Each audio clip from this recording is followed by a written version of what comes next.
into the Horrorcraft Podcast.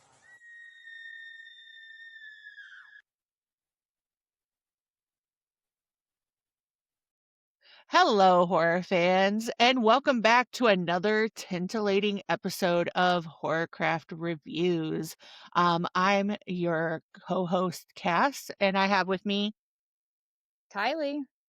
and we are the Horrorcraft Podcast. And today we are talking about a very special movie that is sliding into theaters soon, and that is Heel, or it actually was originally called The Good Boy. Yeah. But Heel is a movie that is coming out that is led by Stephen Graham. If you don't know who Stephen Graham is, he is absolutely incredible. When I saw he was attached to this movie, I fangirled out because I remember him as Capone in Boardwalk Empire, and I've seen him in just so many other movies.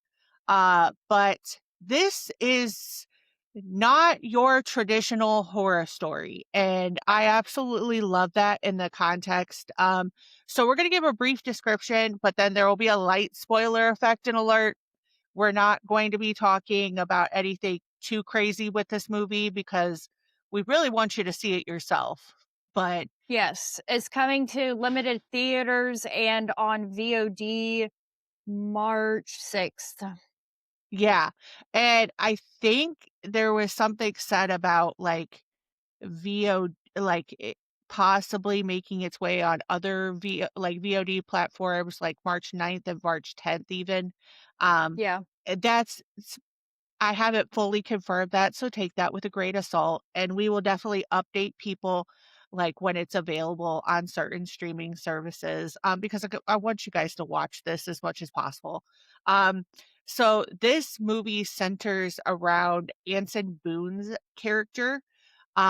He is partying and living his life hard with no repercussions, None. and none, absolutely none, and it seems like there's no real end in sight. He's a hooligan. His name is Tommy, and Yes, Tommy. Tommy is just partying way too hard, and then life crashes down on him, and he wakes up chained to By his neck by his neck in a basement. it in a basement, not knowing what's going on. And Stephen Graham's character, Chris, shows up and basically is trying to condition him to become a better person and to really atone for the person who he is.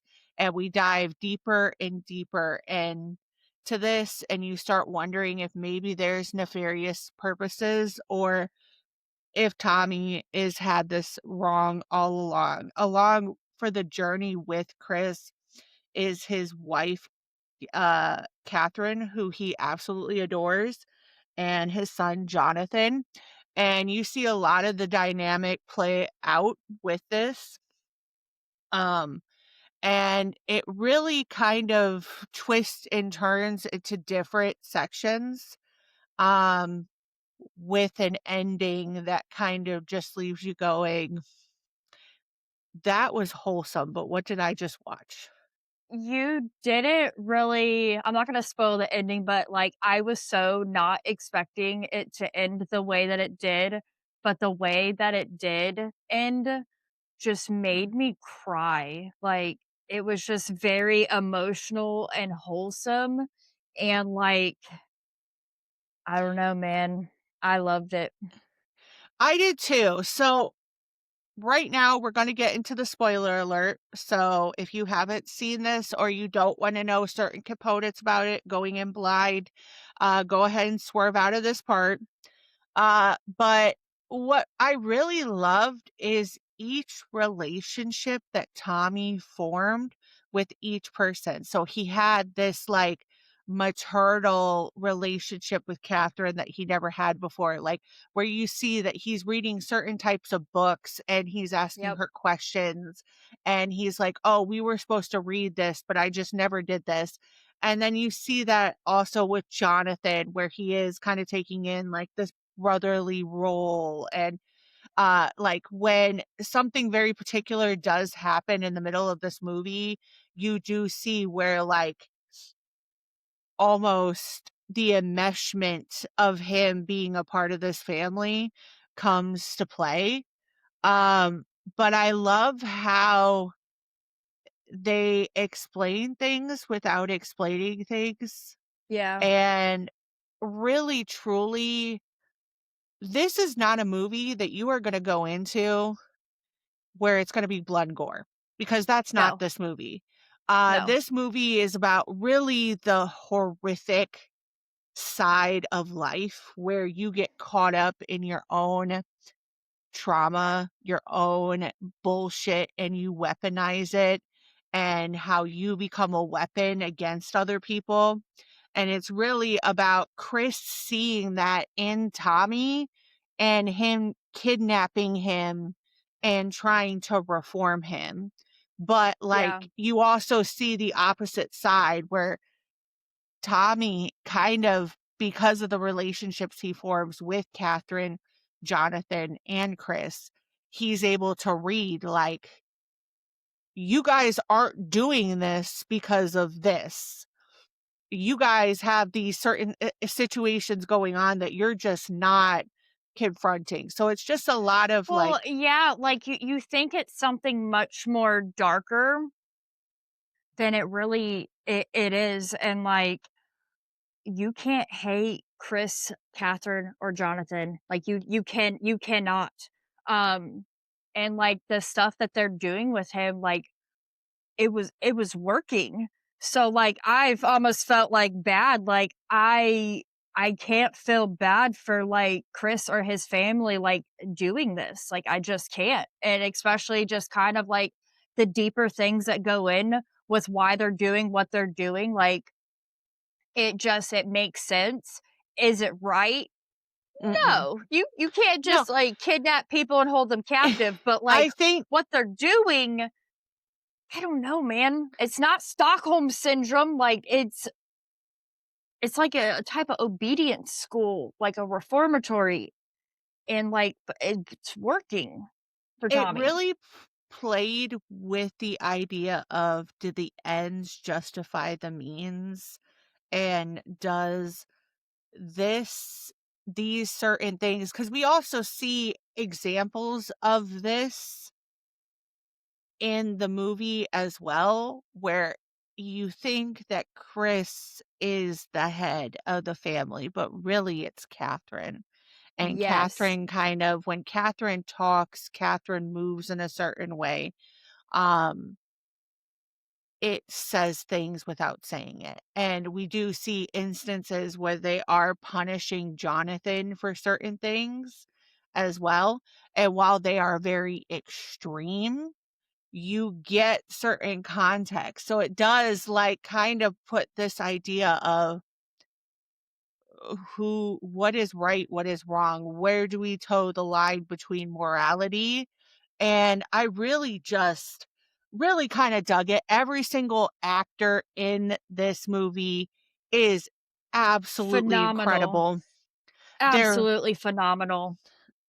it The just the was visuals, the cinematography, all it was a gorgeous movie. Like you said, it's not like you're not gonna get blood, guts, and gore with this one. It's more of like a psychological thriller, crime drama, but like it leans into it's horror adjacent. You know, we yeah. definitely think like thriller movies, psychological thriller movies, they're definitely horror adjacent. Um, but yeah, you're not gonna get blood, guts, and gore with this one. This one you're just gonna have to sit Yeah, through.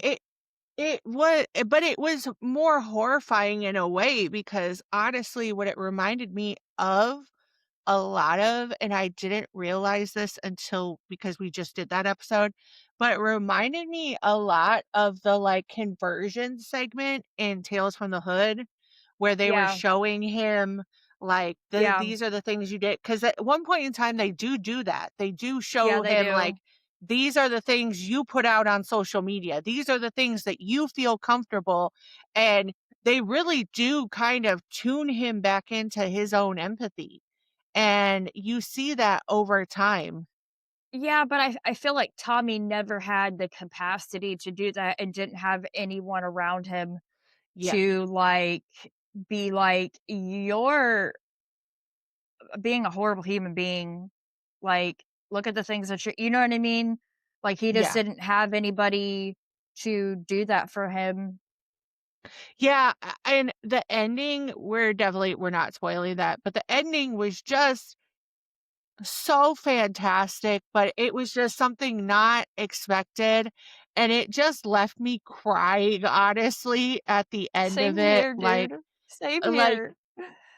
I know it's not gonna happen, but listen, if Stephen Graham doesn't get nominated, at least for a BAFTA or something for his performance in this, I'm gonna riot just a little bit because he is so incredible, and you could see, like, the work that goes behind his character. Anson Boone, same thing, like, uh, just every single actor, they fine-tuned their character, and this is just a tight machine, and the director of this film, like, the way that he took the directions and just adding certain, like, nuances and just overarching themes without saying things is just absolutely incredible. His name is Jan, and if I butcher the last name, please correct me, but it's Kamasu? Kamasa? That's what I think it is.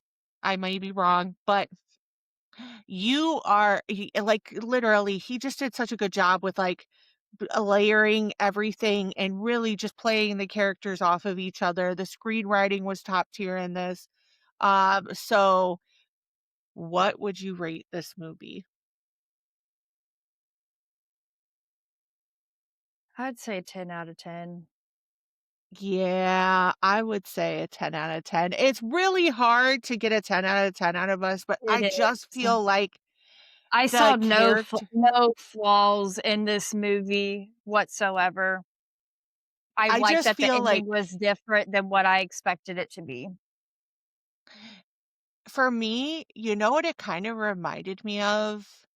It reminded me of the feeling I got when I first watched 28 Days Later, of that feeling of, like, the violence that's going on in the background is not the theme, the people are the theme, and really taking that away, like, taking away from the fact that they kidnapped this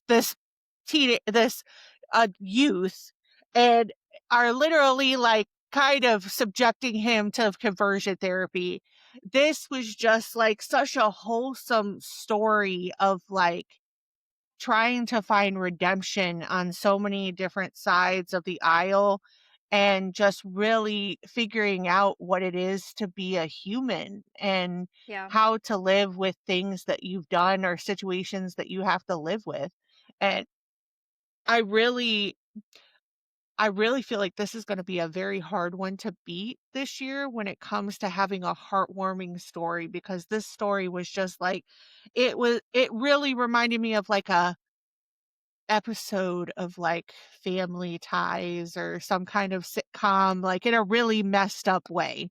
Yeah. And I just absolutely, absolutely loved it. So it is going to have a limited theater run here, March 6th, and then it will be available for VOD at certain points and times. We will definitely link that down below. But until next time, I am Cass, Kylie. and this is the Horrorcraft Podcast, and we're saying bye and stay spooky. Bye. Bye.